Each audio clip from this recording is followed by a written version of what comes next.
everyone, this is Divyangna and welcome to Teaching Mantra. I hope you all are doing great and staying focused on your study. So guys, आज के session में हम जानेंगे कि आपका H-TET का exam pattern क्या रहने वाला है और इसमें आपका ईवीएस का डिटेल्ड सिलेबस क्या रहेगा और आप अपनी तैयारी कैसे कर सकते हैं ये भी हम आगे सेशन में जानेंगे। सो चलिए लेट्स स्टार्ट। चलिए अगर मैं बात करती हूँ एच-टेट पेपर 1 की, ठीक है, तो ये आप सभी को पता होगा। यहाँ पे आपकी सीडीपी आती है, हिंदी आती है, इंग्लिश आती है, मैथ्स आती है, रीजनिंग आती है, जीके आती है, मैथ्स आती है और ईवीएस आती है। अब ये जो ईवीएस आती है ये आपकी 30 मार्क्स की आती है, ठीक है, और इस ईवीएस के अंदर ही मेरा रोल है, यानी ईवीएस मैं आपको टीचिंग मंत्रा यूट्यूब चैनल पे एप्लीकेशन पे आपको टीच कराऊंगी, ठीक है जी। तो यहां से आपके 30 मार्क्स कंप्लीट हो जाएंगे। इसके बाद एच-टेट अगर पेपर 2 की बात करते हैं तो वही आपकी CDP, Hindi, English, maths, reasoning, GK, maths, science और बेसिकली जो भी आपका सब्जेक्ट उसमें रहेगा, ठीक है। और अगर मैं पेपर 3 की बात करती हूँ, CDP, Hindi, English, maths, reasoning, GK और जो भी आपका यहाँ पे सब्जेक्ट रहने वाला है। सो चलिए अब हम थोड़ी सी बात करते हैं डिटेल्ड सिलेबस ऑफ ईवीएस, ठीक है, एनवायरनमेंट का। तो यहाँ पे अगर मैं टॉपिक की बात करती हूँ, देखिए फर्स्ट टॉपिक है आपका फैमिली एंड फ्रेंड्स, यानी परिवार एवं मित्र। दूसरा टॉपिक आपका रहने वाला है फूड एंड न्यूट्रिशन, भोजन और पोषण। थर्ड आपका रहेगा ट्रेवल, यानी जो भी आप यात्राएं करते हैं। फोर्थ आपका रहेगा वाटर, यानी कि जल से। फिफ्थ आपका रहेगा शेल्टर, यानी आवास। सिक्स्थ आपका रहेगा एनिमल्स, यानी जानवर। उसके बाद हम नेक्स्ट प्लांट्स पढ़ेंगे, यानी पौधे। एट्थ आपका ह्यूमन डिसीजेस, यानी मानव में जो भी रोग हैं, ठीक है, वो हम सारे यहाँ पे पढ़ेंगे। उसके बाद एटमॉस्फेयर, यानी वायुमंडल। और उसके बाद स्ट्रक्चर ऑफ द अर्थ, यानी पृथ्वी की संरचना। चले आगे आ जाइए। उसके बाद नेक्स्ट है आपका मेजर रिवर्स ऑफ इंडिया, यानी भारत की प्रमुख नदियां कौन सी हैं। उसके बाद major mountains of India, Bharat के प्रमुख पर्वत। उसके बाद है आपका important lakes in India, Bharat की प्रमुख झीलें। देन आपका है कॉन्टिनेंट्स, यानी आपके महाद्वीप आप पढ़ेंगे। उसके बाद ओशियंस, यानी महासागर। इन्वायरमेंटल समिट्स, जो भी आपके पर्यावरण सम्मेलन होते हैं वो आप यहाँ पे पढ़ेंगे। उसके बाद नेक्स्ट टॉपिक है भाई इन्वायरमेंटल अवार्ड्स, यानी पर्यावरण संबंधित पुरस्कार जो भी दिए जाते हैं वो आप यहाँ पे रीड आउट करेंगे। उसके बाद है एनवायरमेंटल मूवमेंट, यानी पर्यावरण संबंधित आंदोलन जो भी होते हैं। देन आपका पॉल्यूशन, यानी प्रदूषण। और उसके बाद इकोसिस्टम, यानी पारिस्थितिकी तंत्र आप यहाँ पे पढ़ेंगे। उसके बाद है इंडियन स्टेट्स और फोक डांसेस, यानी भारतीय राज्य और लोक नृत्य। उसके बाद है famous art of India, Bharat की प्रसिद्ध कला।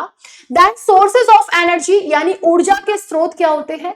बायो जियोकेमिकल साइकिल्स, जैव भू रासायनिक चक्र आप पढ़ेंगे। Major international organisations working in the environment, यानी पर्यावरण में कार्य करने वाले प्रमुख अंतरराष्ट्रीय संगठन कौन कौन से हैं। उसके बाद आप एनवायरनमेंट डेज पढ़ेंगे, यानी पर्यावरण दिवस आप पढ़ेंगे। ग्रीन हाउस इफेक्ट, जो भी आपका ग्रीन हाउस प्रभाव रहता है वो आप जानेंगे। बायोडायवर्सिटी, यानी जैव विविधता क्या होती है। सोलर सिस्टम, यानी सौर मंडल। और एसिड रेन, यानी अम्ल वर्षा, ठीक है। उसके बाद वेटलैंड साइट्स आप पढ़ेंगे। देन ईवीएस पेडागोजी आपकी आएगी और उसके बाद ईवीएस के एमसीक्यू आपको पढ़ने हैं, ठीक है जी। देखो अगर आप इसका ऑफिशियल सिलेबस देखते हो तो वहां पे इतना ज्यादा डिटेल में नहीं है। ये आप बोलोगे कि इतने ज्यादा तो टॉपिक्स हैं ही नहीं। सो जहां से भी क्वेश्चन आए हुए हैं या आते हैं ये आपका पूरा डिटेल्ड सिलेबस है, ये आपको टॉपिक्स करने ही करने हैं, ठीक है। Got my point. तो चलिए आगे बढ़ते हैं। अब बात आती है कि अब आप पढ़ेंगे कैसे। तो ये देखिए हमारी पूरी बेस्ट फैकल्टी है टीचिंग मंत्रा की, ठीक है, जहां पे दीपक सर आपको मैथ्स और रीजनिंग रीड कराएंगे, ठीक है। उसके बाद राजेश सर हैं, अनिल सर हैं, Sonam ma'am, Divyangana ma'am, Manisha ma'am, Kalpana ma'am. So ये हमारी पूरी फैकल्टीज हैं।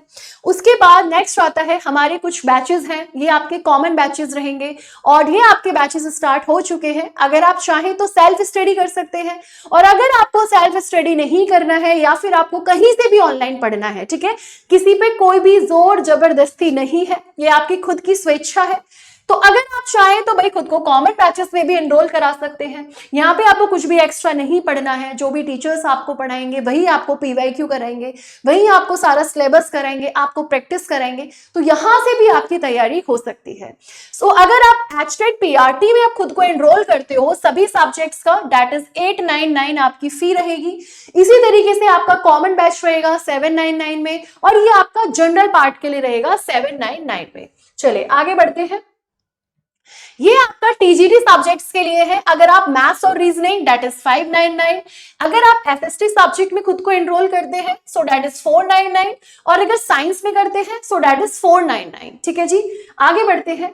अब बात आती है यहाँ पे हमारी कि आपका जो यहाँ पे रहने वाला है कि किस तरीके से आप इस एप्लीकेशन को, टीचिंग मंत्रा को ज्वाइन कर सकते हैं। ठीक है, तो सबसे पहले आप इस ऐप को डाउनलोड करेंगे। यहाँ पे आपका रजिस्टर का बटन आएगा, ये आपको क्लिक करना है। उसके बाद कुछ इंफॉर्मेशन वो आपसे पूछेगा, ये आपको फिल करनी है, देन लॉग इन करेंगे। उसके बाद आपके सारे कोर्सेज आपके यहाँ पे ओपन हो जाएंगे। ठीक है, सो ये था आपका पूरा। अगर आपको तैयारी करनी है बढ़िया से, क्योंकि बहुत कम टाइम अब आप लोगों के पास बचा है, ठीक है, आप अपनी तैयारी को अच्छी कर सकते हैं, बेटर कर सकते हैं, बेस्ट कर सकते हैं, और फर्स्ट ही अटेम्प्ट में आप अपने एस्ट्रेट को क्वालिफाई कर सकते हैं। So thank you so much guys and wish you all the very best for your upcoming exams. Thank you so much and God bless you.